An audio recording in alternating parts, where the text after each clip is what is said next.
上個月，粉嶺圍10年一度嘅太平清醮連日舉行。按傳統習俗，酬神儀式由彭氏家族之中年輕一代男丁擔任，突出男丁喺原居民村嘅重要地位。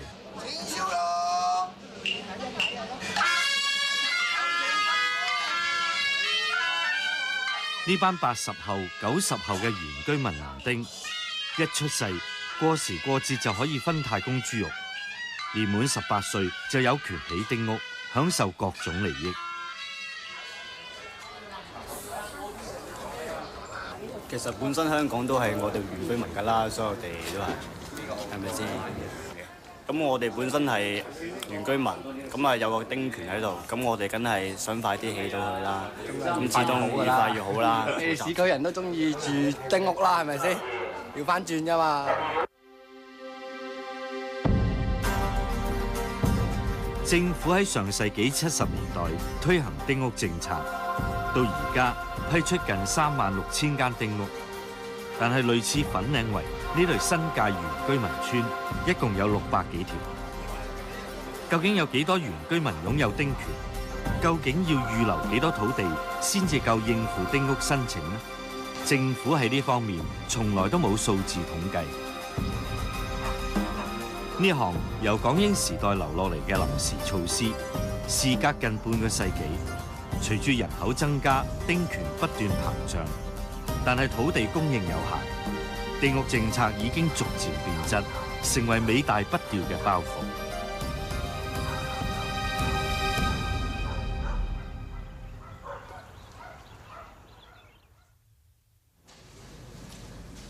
上世紀70年代，政府因為發展新市鎮，需要徵用大量新界土地，為咗爭取原居民嘅支持，於是制定措施，規定新界男性原居民喺一生之中可以唔使俾地價，申請興建一棟樓高3層、每層面積700呎嘅丁屋，而且按規定，無論係唔係住喺香港，識唔識中文，只要係男丁年滿18歲就擁有丁權。我哋咁多細路仔，你知啦。雖然話有3個女可以嫁咗佢啫，但係仔娶老婆時，都起碼有6個翻嚟噶嘛，邊一嚿地方住啫？你都即係喐咁細。彭國泰係粉嶺圍嘅原居民，出世到而家都一直住喺呢間祖屋。佢有6個仔3個女。80年代開始，佢已經申請起丁屋，但係村裏面嘅地都已經起晒屋。唯有等政府批地，結果一等就等咗20幾年，都未有聲氣。都難過啦，人有冇？整個連萬千堆人有，你有我有先得噶嘛。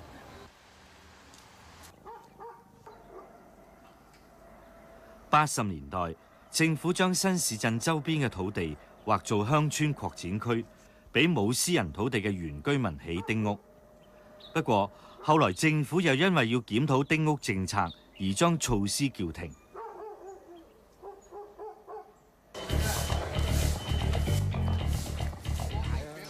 半個月前，鄉議局同發展局又開會商討加快丁屋申請。粉嶺圍一班年老村民一朝早就去到政府總部示威。萬景良田早奉獻，萬景良田早奉獻。少少零山等20年，少少零山等20年。出完村又去測你，呢度唔得你。我哋咁遠喺呢度啊，佢喺呢度咁緊啊！呢班老村民話：30年前，佢哋將村外面嘅土地賣俾政府起北區公園。當時政府答應喺村附近批地，俾佢哋解決村裏面冇地起丁屋嘅問題。點知北區公園落成多年，呢班老村民都未起過。88年12月嘅區議會嘅文件，咁政府係預留咗咧第1期、第2期係俾我哋粉嶺圍、粉嶺樓同埋掃桿埔嘅彭族村民咧係攞嚟建丁屋嘅。我哋有打算係就提出一個司法覆核嘅，咁所以得到律師嘅意見咧就係話咧，我哋要揾埋當其時嘅見證人出庭作證，先至可以有勝訴。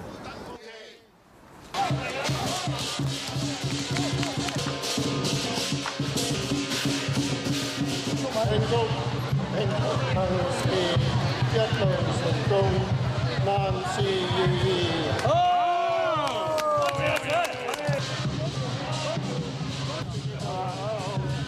鍾逸傑退休前，好長時間專責新界事務，亦都同原居民代表就丁屋政策多次交手。佢承認港英政府當年用嚟解決問題嘅承諾，到今日似乎變成一紙空言，衍生咗種種問題。There seems to be an open-ended commitment to go on finding land and granting land to build small houses forever and ever and ever and ever. I'm afraid the people who designed the policy didn't think of the fact that it was open-ended and a commitment. 新界民政處80年代曾經就丁屋政策進行研究，當時報告已經指出，政府一定冇辦法應付丁屋地嘅需求。西貢民政專員仲形容丁屋政策係印銀紙嘅機器。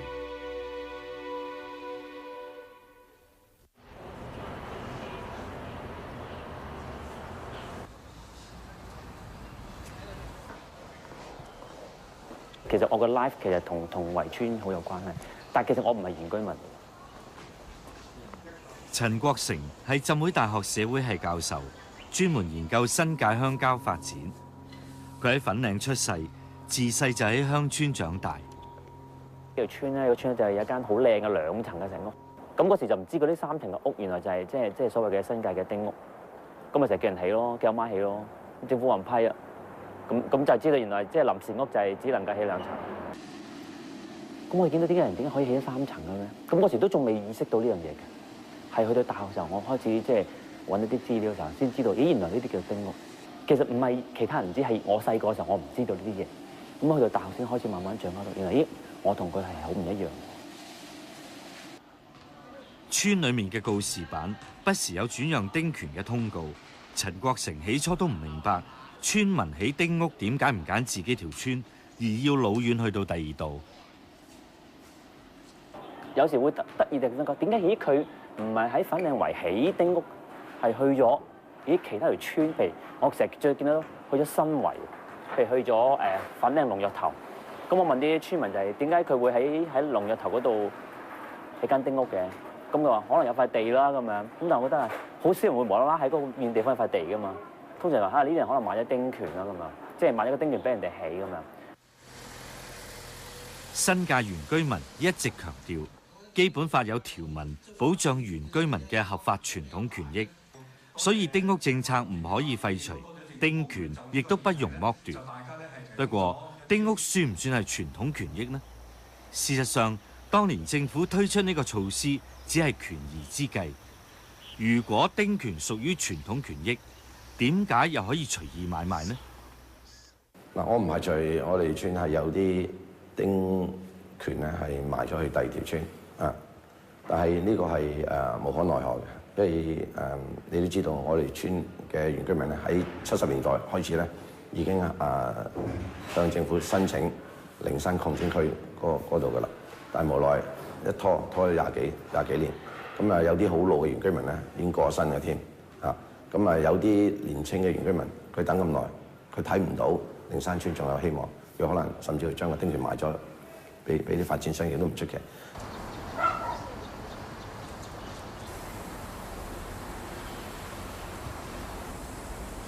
咁而家呢一種嘅村屋咧，嗰由丁去到起嘅時候咧，約莫個時間上，即係計起樓嘅過程都要4個月到。嗰陣時，如果你淨係連丁連地去買翻嚟嘅時候咧，價錢有冇就250萬左右嘅啫。咁但係發展商 Simon 近年喺新界起咗唔少丁屋，丁權都係向原居民買翻嚟，大約20至50萬一個。佢話喺粉嶺起一棟丁屋，丁權年地價大約200萬，加埋建築費同埋出售丁屋所需要補嘅地價，成本價大約要400萬，但係就可以賣成750萬。利潤佔咗一半。站在一個用家嚟講咧，你就咁睇落去，基本上你同一個低密度發展嘅項目其實係冇分別嘅，因為佢而家呢個項目佢都係分開3層去起，咁即係每一層就有一個單位咁樣放出嚟賣啦。但係站在我哋發展商立場嚟講，點解我哋會選擇去用一啲丁屋形式，而唔係去揾一塊低密度嘅用地去做咧？最主要就係因為嗰個土地供應量，低密度用地越嚟越少啦，同埋個價錢會越嚟越貴。咁但係而家呢啲丁屋地都仲係有供應喺市場上，同埋因為呢啲通常呢啲屋仔，即係呢啲丁屋咧，佢係個限制比較少，相對起你低密度嗰啲，同埋佢唔使屋宇署批准嘅。Simon 話：好似大埔山邊呢條細嘅鄉村，早幾年村長同發展商合作，將自己同其他村嘅丁權收購，用嚟發展呢一度，俗稱所謂嘅飛丁。而家條村就變成咗大型屋苑。正常啲 concept 就話你嘅權利其實點解可以演變到咁多 business 出嚟嘅咧？咁但係當你慢慢深入了解到嘅時候咧，其實呢啲就係所謂嘅空間咯。即係佢有個丁權，可能發展商有地，大家點樣一拍即合，喺從中就係去大家互相去即係做成呢個生意。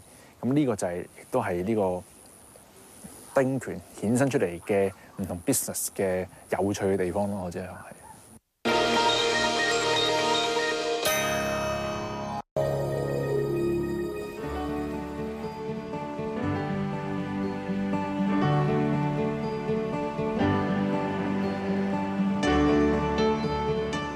元朗係新界最多丁屋嘅地區，全香港1/3嘅丁屋都係呢一區，數量超過1萬棟。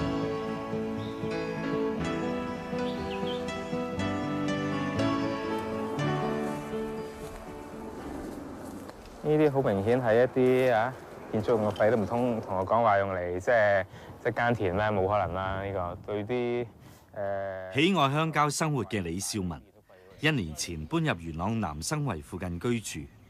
佢發現後海灣濕地一帶有生態價值嘅私人土地，陸續俾人用嚟填平，申請起丁屋。